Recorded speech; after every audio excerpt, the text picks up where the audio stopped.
Come on. 1, 2, 3, 4. Ah, that was really good. All right, we started the morning with music. We're going to finish with music and a question.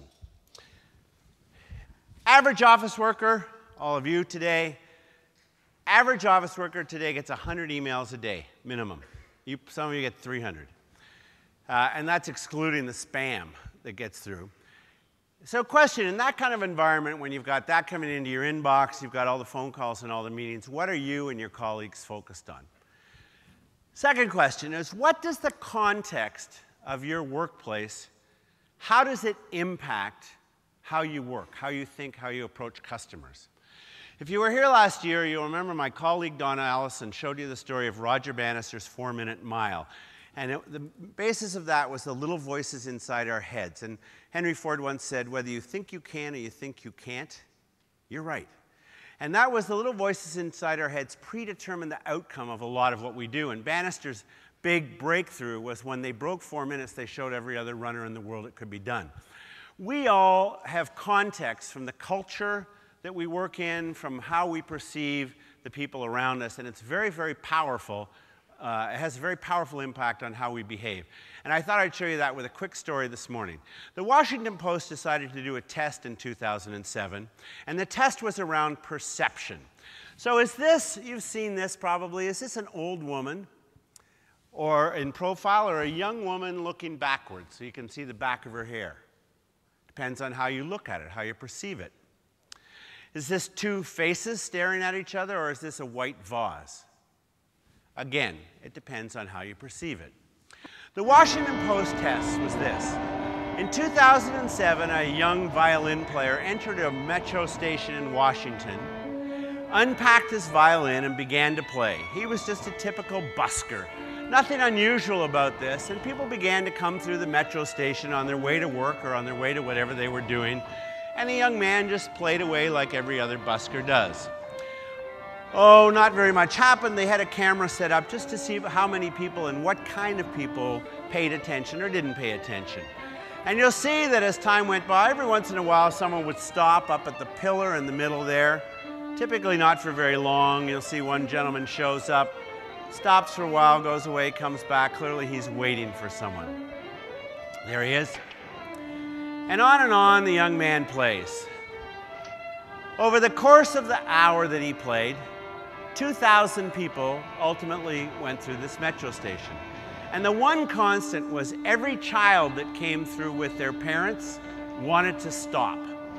And in every single case where that happened, the parents pulled the child on and said, we can't do that, we gotta be somewhere, we don't have time to stop. So no one ended up stopping. None of the kids, sorry, ended up stopping.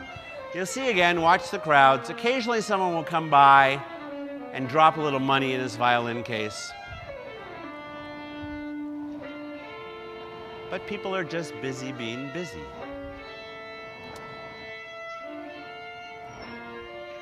Until a woman stops, a woman in the middle with the white bags. And because she stops, some other people begin to stop because you see, well, she's paying attention. And you see that person up by the pillar stands there for a few minutes. A lady over by the door there on your left stops. A gentleman leans against the pillar. And the young violinist continues to play. And then he stops.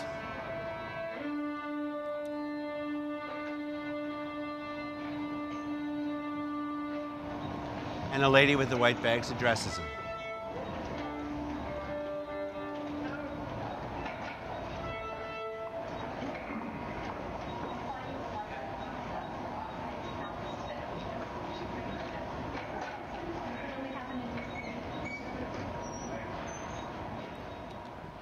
The woman with the white bags had recognized the busker as Joshua Bell, one of the greatest violinists alive.